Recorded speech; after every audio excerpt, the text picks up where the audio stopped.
Coming up next, we have Ms. Lata Singh, Executive Director, IBM Partner Ecosystem and CSI. Having 25 plus years of industry experience, Lata is the director of IBM One Channel business across India, South Asia. She is responsible for leading the complete ISPs, SIs, GICs, bars, and reseller partner community. She is also responsible for driving overall revenue growth for IBM in collaboration with brand channel teams with a specific focus for programmatically increase IBM's business across key focus area in cloud, cognitive security, etc.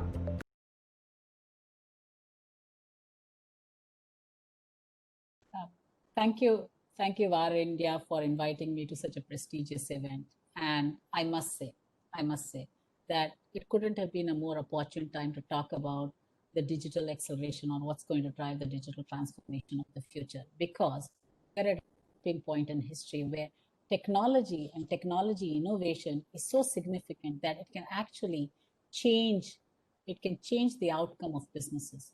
That means that a few market forces, and if you look at the three market forces that are driving it: technological, social, and regulatory. These three forces are precipitating the change that is happening in business outcomes as well as business architecture that will drive it. And therefore, it couldn't have been a better time to talk about how we're leading with the digital acceleration. And the area that it's going to drive is really going to be coming from the data that is going to be used. Now, if you look at the journey till now, the digital transformation, it worked on outside in. That means customer, we were looking at customer expectations or customer needs only. And we were also looking at the all pervasive interconnectedness. When we move towards the future, we're looking at inside out view. And that means we're looking at the data that we have, how are we going to exploit that data, and how are we going to give the exponential growth. Therefore, the importance of data or the next digital transformation is going to happen in and on people, things, and places. Now, why am I talking about what's going to happen in and on people and places? And that's because we're talking about the data explosions that's going to occur. The data explosion is going to get really done from smart enterprise and which are created at the end point, and they're massive amounts of data. When I'm talking about massive amount of data, 75 of the 75% of the enterprise data uh, will actually be created at the edge, and it will be 10% more than what it is now by 2025. What does this mean? This means that the increased speed from 5G will enable that, right? And how is that going to happen? We're looking at the collaboration or the interconnectedness that will happen by AI, IoT, blockchain, cloud, and underpinning it is going to be the 5G, because that's going to be leading to the entire digital transformation. That means inside out to outside in is the way that we move forward.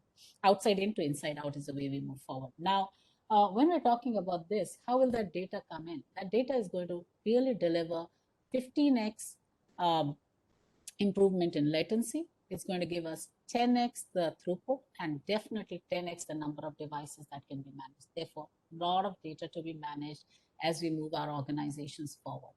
Uh, Now, what's an interesting part of the entire becoming a cognitive transformation company is the inside out. Now, there are technology areas that need to be invested in. What happened post uh, in the pandemic, and we're in the pandemic right now, 6 months in the pandemic, a recent Fortune survey of CEOs, the top 500 CEOs, actually did a survey, and three things came out of that survey. One was that work from home works. That means that we're no longer walking to work, but the work is coming to us. The second is uh, businesses cannot wait for transformation. So transformation has to take place now. And the third is 75% of the CEOs of enterprise organizations said that they need to accelerate the transformation. Now, absolutely amazing. 75%. That doesn't mean the remaining 15. We also had organizations that were already taking the journey, and there were obviously a few who were to initiate it. But 75% said the need to invest in accelerating transformation through technology is a must. Now, when we really look at what is the technology, underlying technology that is going to drive the way forward, number one, AI. In the last few years, the businesses and technology leaders of organizations have done POCs of AI, and they've chosen technical processes and they've chosen business processes. Now, they've seen the outcome, and the success of those outcomes has led them to look at investing in new workflows that will drive the customer journey and therefore taking AI to scale, right? So now we're looking at organizations that have done the dipstick, tested it out, and AI is mature enough now to take it to scale, and therefore AI is a critical component of as we move forward, underpinning of technology investments that organizations are going to do. The second is cloud. Now, initially, the cloud investments was happening primarily because it was cost optimization. Second is new business models, right? CapEx versus OpEx and the rest of it going forward. But also a number of digital initiatives were taken on the cloud, right? And the customer journeys that were driven were based on the cloud investments that organizations were doing. So 20% of the applications now are on the cloud.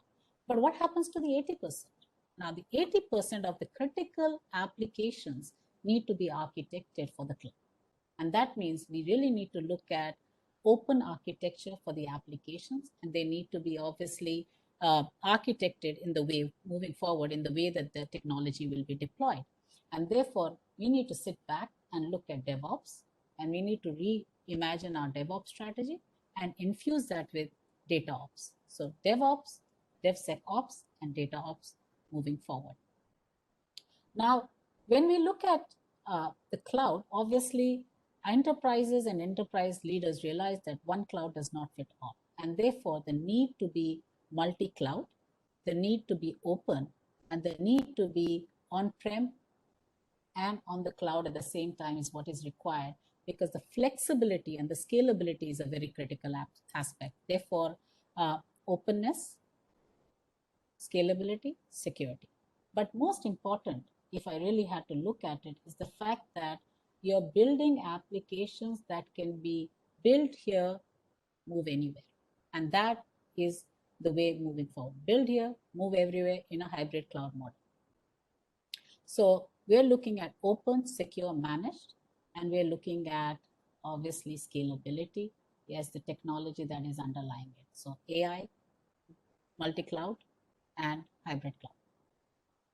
As we move, and we spoke to a number of industry leaders, right? And a lot of business owners are very confused as to how do we move forward? How do we make sense out of the chaos? How do we make sense out of the cognitive chaos that lies in? And therefore, IBM spoke to a number of industry leaders, and we came up with 3 underpinning success formulas or success bases that is needed to drive the cognitive enterprise. And the number 1 is market-making business platform. What do we mean by market-making business platforms? And I will go through that. The second is intelligent workflows, and the third is enterprise experience and humanity. That's it. 3 key components of the future of the cognitive enterprise. Now, when we look at market-making business platforms, we are talking about putting our big bets on the North Star. We are saying, let's look at what is the key idea, a key transformation idea where you're able to put your money and your bets, which is going to create a completely different transformation, or it's going to drive transformation and therefore keep you competitively ahead, maybe even break the barriers between industries, right? And therefore it has to be compelling and it has to change. And how are we going to do it? Let me give you a few examples of that, right? The first one that comes to my mind is SBI YONO. You only need one, right? It started, and you would expect it to be only for banking transaction, but the foresight of the leaders was that with the data that they have and the fact that you know the way consumers are moving, it has become a marketplace. That means it's actually an experience center for people to really do transactions which are beyond just banking. And that is the amazing part of SBI YONO.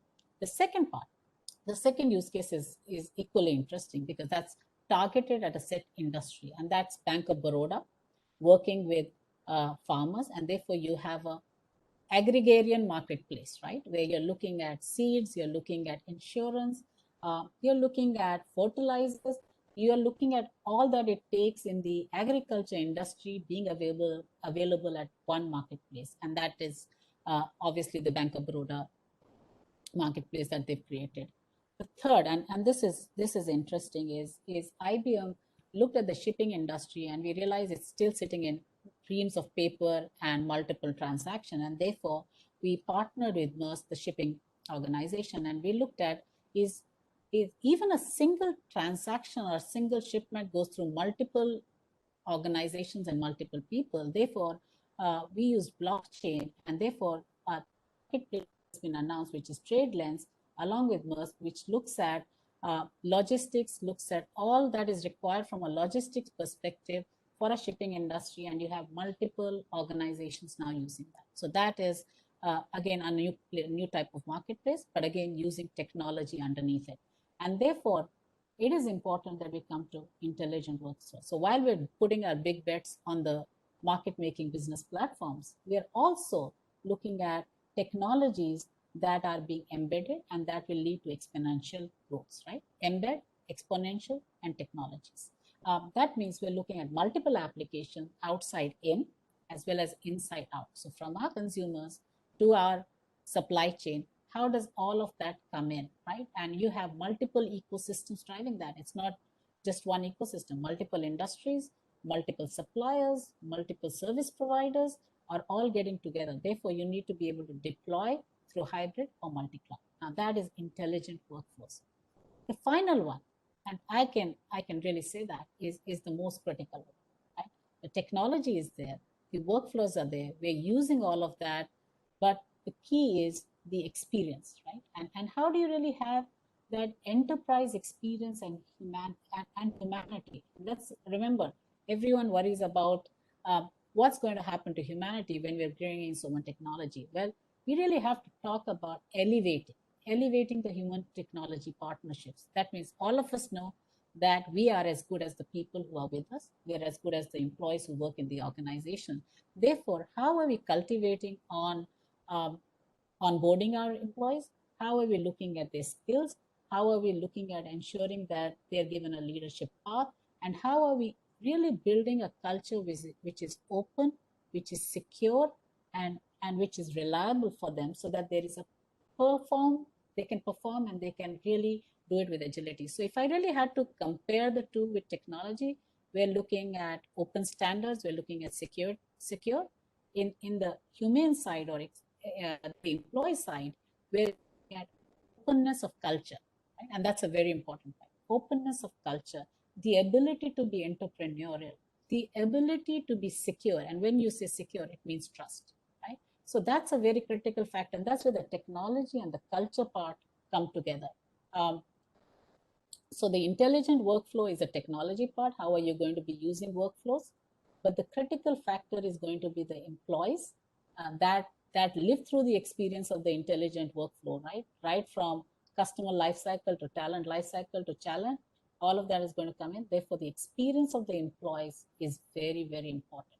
And how are you going to be doing that? So let me put it all together again. We're talking about cognitive enterprises. We're talking about the impact that technology has and the technology innovation or the exponential growth that will happen from data, and therefore the exponential technologies that we're going to drive it is going to be open and secure. It will be driven by a hybrid cloud model, and it is going to be encompassing from inside out to outside in. That means we're looking at from a consumer side or a customer side till the eco side. So there's a radical collaboration that will happen, and the employees, whether it is the customers' employees or consumer employees or our own employees or supply chain, are having an experience of being able to deliver another customer experience, and that is the critical factor of it, right? So the yin and yang, as I call it, of culture and technology coming together to drive a cognitive enterprise, right? And that's really there, right? Data, AI, secure, cloud, hybrid cloud. marketplace, workflows, intelligent workflows, and employees, right? Humane technology, the humanity part of the entire employee engagement. That's a yin and yang coming together. And therefore, I only have to say to all of you is thank you for your time. May you live in interesting times, because interesting times has led us to digital transformation. It's also led us to digital acceleration, and therefore to moving way forward to cognitive enterprises. So thank you so much. Have a happy, healthy, and safe stay at home, and be careful, safe, as I said, and continue working on the digital strategy for accelerating it towards cognitive enterprises. Thank you so much. Thank you, Ms. Lata, for enlightening us and letting us know how IBM is serving the industry.